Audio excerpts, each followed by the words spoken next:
Hello everyone. हाँ जी, हमारी unit continue चल रही थी structure of atom. Structure of atom,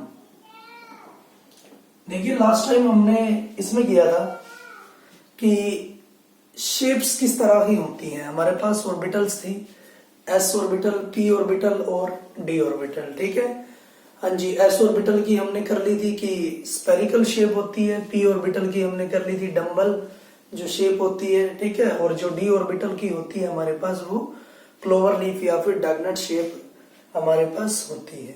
ठीक है, आज हम करेंगे एनर्जीज ऑफ ऑर्बिटल या energy level diagram. Energy level diagram, energy level diagram of hydrogen electron या यूनी इलेक्ट्रॉन। ठीक है, मैं बोल सकता हूं हाइड्रोजन के पास क्या होता है, एक इलेक्ट्रॉन होता है। ठीक है, या मैं बोल सकता हूं हाइड्रोजन एटम, हाइड्रोजन एटम और multi electron atom, multi electron atom. Clear है? एनर्जी लेवल हम किस तरह से निकाल सकते हैं। ठीक है, क्योंकि हमें पता था कि जो बोर मॉडल ने सिर्फ हमें यूनी इलेक्ट्रॉन के लिए एनर्जी निकालने के लिए हमें बताया था, जैसे हमने बात भी की थी।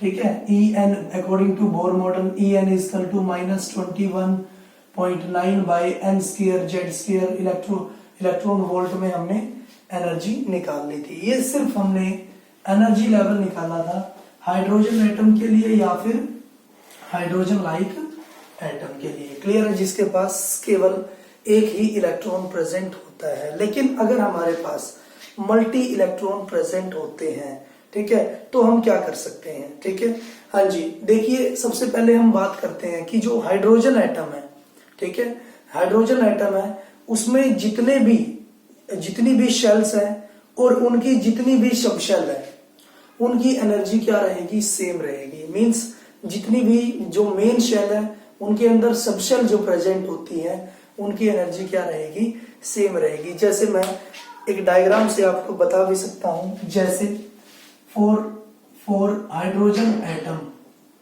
फॉर हाइड्रोजन एटम, ठीक है, यहां पर इसकी फर्स्ट सेल है। क्लियर है? मान लो मैं रिप्रेजेंट कर रहा हूं इसकी फर्स्ट सेल को।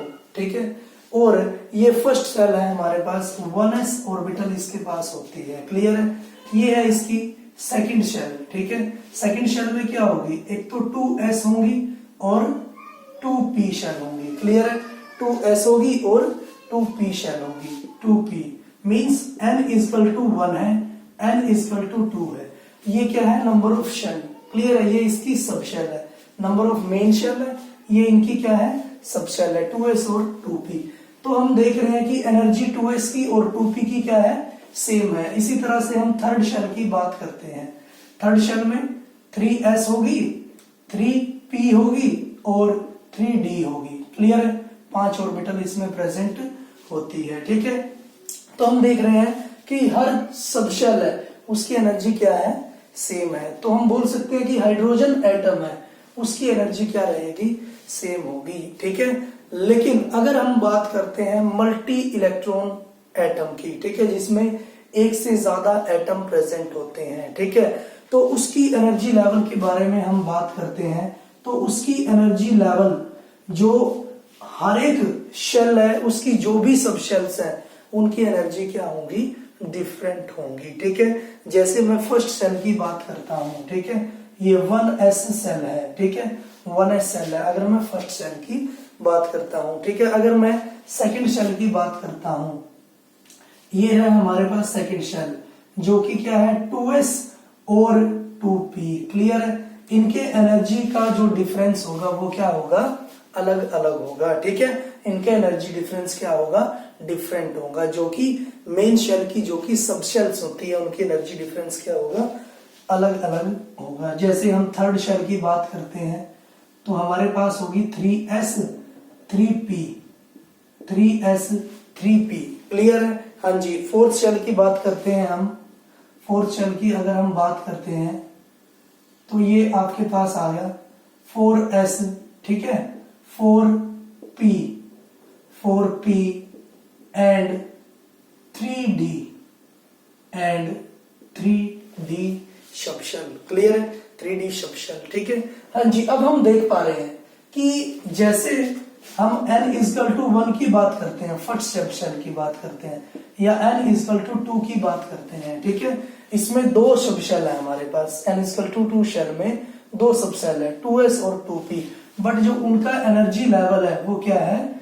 अलग अलग है, डिफरेंट है। क्लियर है? उनका एनर्जी लेवल क्या है? डिफरेंट है। ये हाइड्रोजन एटम के लिए है, हाइड्रोजन एटम के लिए है, और ये मल्टी इलेक्ट्रॉन एटम के लिए है, मल्टी इलेक्ट्रॉन एटम के लिए है। ठीक है।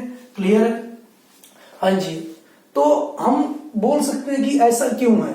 ठीक है। इनकी जो मल्टी इलेक्ट्रॉन जो एटम है, इनकी एनर्जी डिफरेंट क्यों है, सबसेल्स की एनर्जी डिफरेंट क्यों है। ठीक है। तो सबसे पहली तो बात हमें ये पता करना है कि जो हाइड्रोजन एटम है, ठीक है, जो उसकी जो एनर्जी लेवल डायग्राम है, ठीक है, जो उसकी जो एनर्जी है, उसकी ऑर्बिटल्स की जो एनर्जी है, वो सिर्फ डिपेंड करती है किस पे? सिर्फ डिपेंड करती है प्रिंसिपल क्वांटम नंबर। क्लियर है? जो एनर्जी है हाइड्रोजन एटम की depends only on principal quantum number. Clear है? मींस मैं बोल सकता हूं कि n पे डिपेंड करता है। ठीक है। जो उसकी वैल्यू है वो सिर्फ किस पे डिपेंड करती है? n पे डिपेंड करता है। बट जो मल्टी इलेक्ट्रॉन एटम है, ठीक है, जो उसकी एनर्जी है वो डिपेंड करती है किस पे? प्रिंसिपल क्वांटम नंबर पर भी और एजीमुथल क्वांटम नंबर पर भी। ठीक है। Depends on principal quantum number and azimuthal quantum number means n पे भी और l पे भी डिपेंड करती है। क्लियर है? ठीक है। तो सबसे पहले तो हमने रीजन ये निकालना है। ठीक है। क्लियर है? तो हम बोल सकते हैं कि जो हाइड्रोजन एटम है और मल्टी इलेक्ट्रॉन सिस्टम है, एटम है, उनके जो एनर्जी डायग्राम्स होंगे वो क्या होंगे? डिफरेंट होंगे। ठीक है। और एनर्जी डायग्राम हमारे पास क्या होता है? अगर मैं डिफरेंट एटम की एनर्जी को रिप्रेजेंट करता हूं according to their increasing order, ठीक है, ये एनर्जी क्या हो रही है? बढ़ रही है। ठीक है। इंक्रीजिंग, मैं इसको लिख सकता हूं increasing order of energy.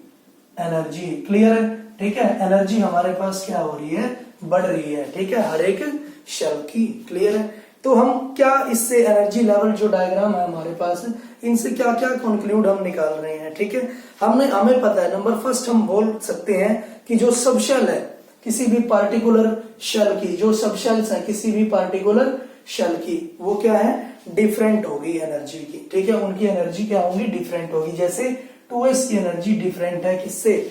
2p से। क्लियर? हाँ जी। नंबर सेकंड हम बोल सकते हैं कि किसी भी पार्टिकुलर शेल में अगर L की वैल्यू कम है तो उसकी एनर्जी भी क्या है? कम होगी। जैसे हम बात कर रहे हैं n इक्वल टू 2 हमारे पास ये शेल है। ठीक है।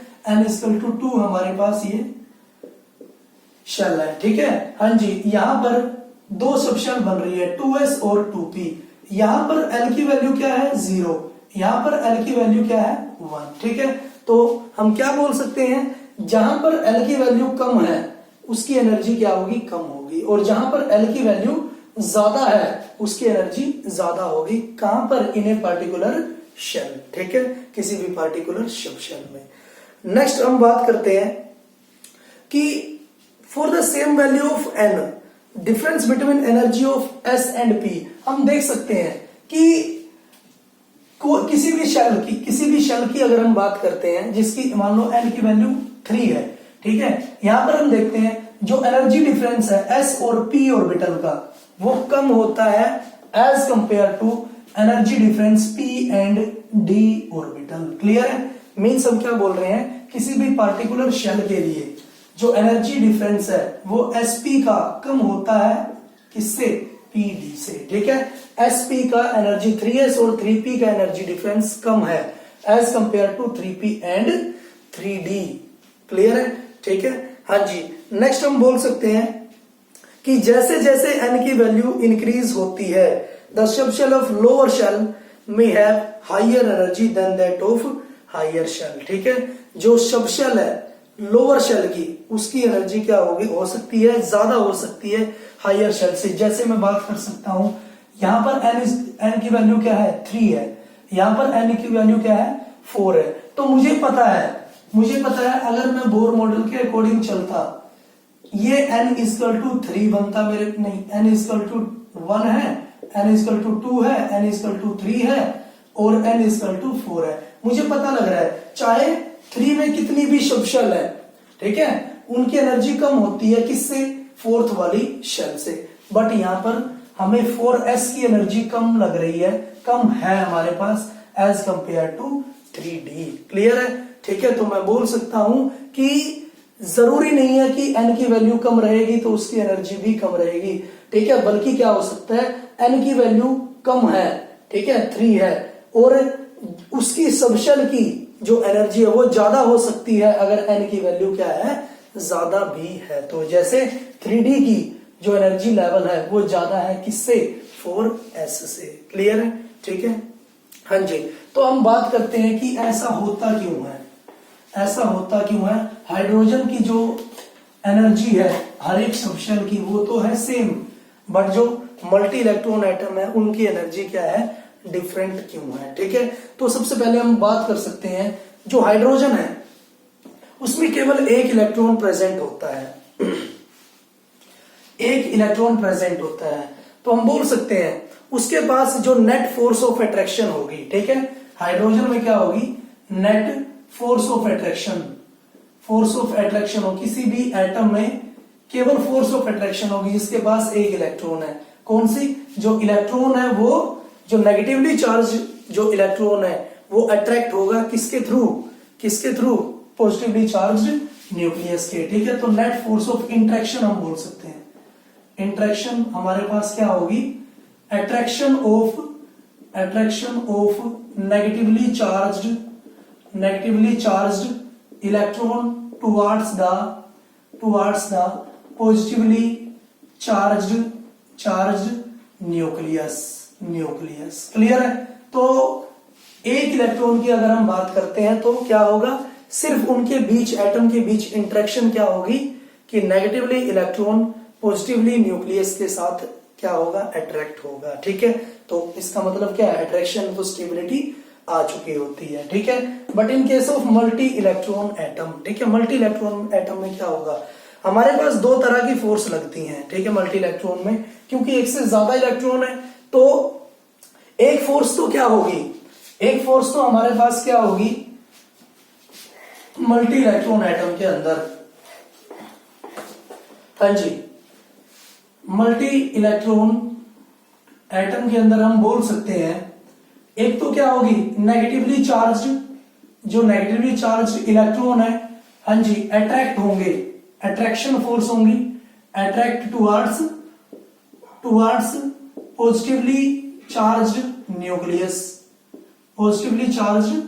न्यूक्लियस। ठीक है, एक तो फोर्स ऑफ अट्रैक्शन होगी हमारे पास, दूसरी क्या होगी, जो इलेक्ट्रॉन है वो आपस में भी क्या करेंगे, एक दूसरे को रिपेल करते हैं। ठीक है, हाँ जी, रिपल्शन फोर्सेस हम बोल सकते हैं, repulsion forces between the electrons, ठीक है, ऑफ सेम शेल। क्लियर है? एक शेल में जो इलेक्ट्रॉन प्रेजेंट होते हैं, ठीक है, उनके बीच भी क्या हो सकती है, रिपल्शन हमारे पास होती है। ठीक है, हाँ जी, लेकिन स्टेबिलिटी कैसे होती है, हमारे पास अट्रैक्शन भी है और रिपल्शन फोर्स भी है। ठीक है, स्टेबिलिटी कैसे होती है एक एटम की, और वो स्टेबिलिटी आती क्यों है, हाँ जी, क्योंकि जो अट्रैक्शन फोर्सेस का जो मैग्नीट्यूड होता है वो रिपल्शन फोर्सेस के मैग्नीट्यूड से ज्यादा होता है, इसलिए एक एटम क्या होता है, स्टेबल माना जाता है। ठीक है, एक एटम क्या माना गया, स्टेबल, क्योंकि अट्रैक्शन फोर्सेस ज्यादा होती है रिपल्शन फोर्सेस से। ठीक है, हाँ जी, तो हम बोल सकते हैं, और एक और बात हम बोल सकते हैं कि जो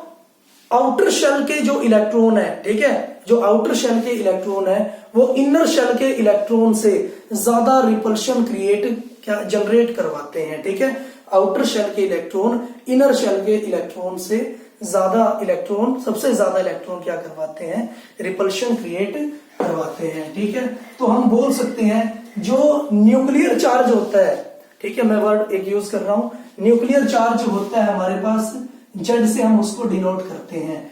वो तो क्या करता है, न्यूक्लियर चार्ज वो क्या करता है, वो फोर्स होती है, ठीक है, वो फोर्स होती है न्यूक्लियस की और इलेक्ट्रॉन की अट्रैक्शन। ठीक है, हाँ जी, वो तो क्या करता है, अट्रैक्शन फोर्सेस को ज्यादा करता है, लेकिन जो इलेक्ट्रॉन्स है आपस में या फिर आउटर इलेक्ट्रॉन इनर इलेक्ट्रॉन को जो रिपेल करते हैं, ठीक है, उस इफेक्ट को हम स्क्रीनिंग इफेक्ट बोलते हैं। ठीक है, तो मतलब मैं बोल सकता हूं जो magnitude of force of attraction है उसको रिड्यूस करता है कौन, इलेक्ट्रॉन इलेक्ट्रॉन रिपल्शन या फिर repulsion of outer electron to the inner electron. ठीक है, जिसको मैं क्या बोलता हूं, स्क्रीनिंग इफेक्ट बोलता हूं। ठीक है, तो इलेक्ट्रॉन इलेक्ट्रॉन रिपल्शन को मैं क्या बोलता हूं, स्क्रीनिंग इफेक्ट, जिसको मैं सिग्मा से रिप्रेजेंट करता हूं। ठीक है,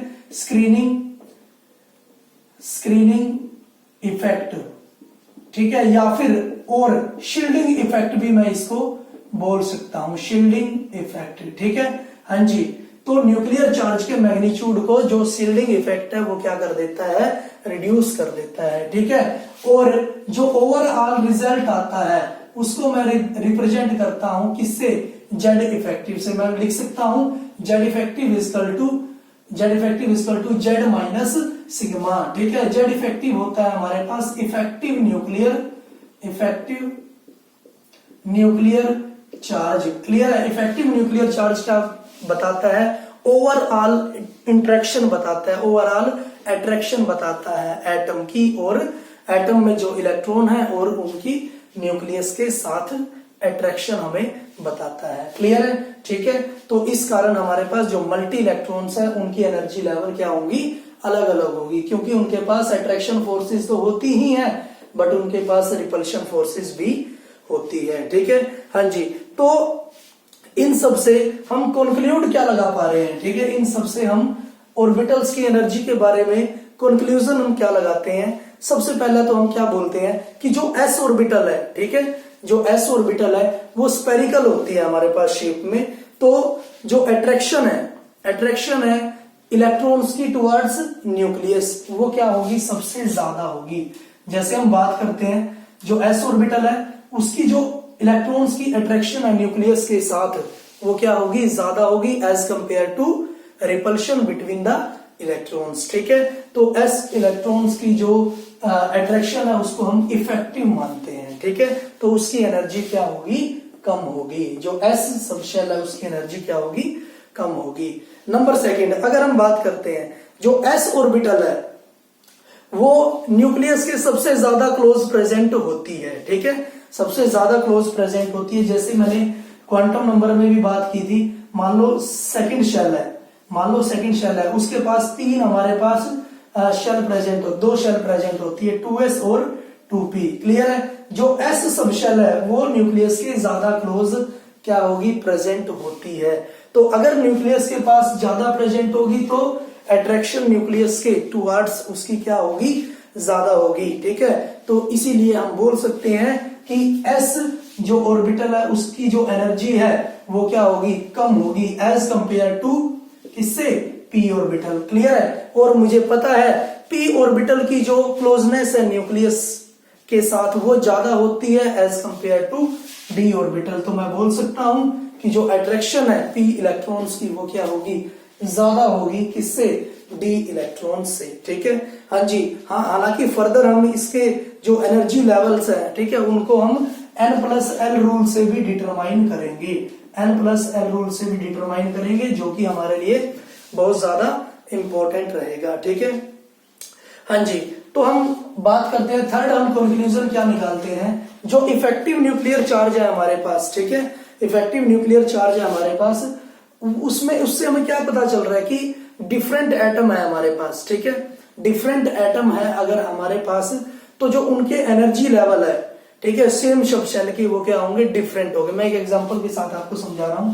ठीक है, जैसे हाइड्रोजन है हमारे पास, क्लियर है, हाइड्रोजन है हमारे पास, मैं देखता हूं उसका एनर्जी लेवल, या फिर लिथियम है हमारे पास, हाइड्रोजन है, लिथियम है हमारे पास, ठीक है, इनका जो एनर्जी लेवल है, मान लो इसकी मुझे 2s ऑर्बिटल मैंने ले ली है, लिथियम की भी 2s ऑर्बिटल मैंने ले ली है, तो मैं ये बोलना चाह रहा हूं कि डिफरेंट एटम्स है, उनके जो सेम एनर्जी लेवल्स है, इसका भी 2s इसका भी 2s, उनकी जो एनर्जी क्या होगी, वो क्या होगी, डिफरेंट होगी, ठीक है। तो इसलिए मैं बोल सकता हूं कि जो एनर्जी होगी हाइड्रोजन की 2s सबशेल की, वो क्या कम होगी, किससे, एनर्जी ऑफ, वो क्या होगी, ज्यादा होगी, ठीक है। अभी प्रूव करते हैं। हाइड्रोजन इलेक्ट्रॉन की जो 2s ऑर्बिटल है उसकी एनर्जी ज्यादा होगी लिथियम की 2s ऑर्बिटल की एनर्जी से। ऐसा क्यों है, ठीक है, क्योंकि मुझे पता है जो न्यूक्लियर चार्ज है वो हमें बताता है मैग्नीट्यूड ऑफ अट्रैक्शन, ठीक है, मैग्नीट्यूड ऑफ अट्रैक्शन, और जो न्यूक्लियर चार्ज है वो डिपेंड करता है एटॉमिक नंबर पर, ठीक है, वो डिपेंड करता है एटॉमिक नंबर पर, और मुझे पता है लिथियम का एटॉमिक नंबर ज्यादा होता है, तो उसका मतलब इसका न्यूक्लियर चार्ज भी ज्यादा होगा, ठीक है। न्यूक्लियर चार्ज ज्यादा होगा तो इफेक्टिव न्यूक्लियर चार्ज भी ज्यादा होगा, मींस उसकी जो अट्रैक्शन है वो भी क्या होगी, ज्यादा होगी, और हमारे पास एनर्जी क्या होगी, कम होगी, ठीक है। अगर मैं बात करता हूं energy of 2s of lithium और energy of 2s of sodium, sodium की भी बात करता हूं, तो मैं बोल सकता हूं कि लिथियम की जो एनर्जी होगी 2s ऑर्बिटल की, वो सोडियम की 2s ऑर्बिटल से एनर्जी से ज्यादा होगी, क्योंकि सोडियम का एटॉमिक नंबर ज्यादा है तो न्यूक्लियर चार्ज ज्यादा होगा, तो जेड इफेक्टिव भी क्या होगा, ज्यादा होगा, मींस न्यूक्लियस के पास ज्यादा लाई करेगा इलेक्ट्रॉन, ठीक है, और उसकी अट्रैक्शन बढ़ेगी और एनर्जी क्या होगी, कम होगी। क्लियर है, ठीक है। तो इस तरह से हम जो मल्टी इलेक्ट्रॉन एटम है उसकी एनर्जी लेवल को पता लगा सकते हैं, ठीक है। तो आज के लिए हम इतना ही करेंगे। Thank you for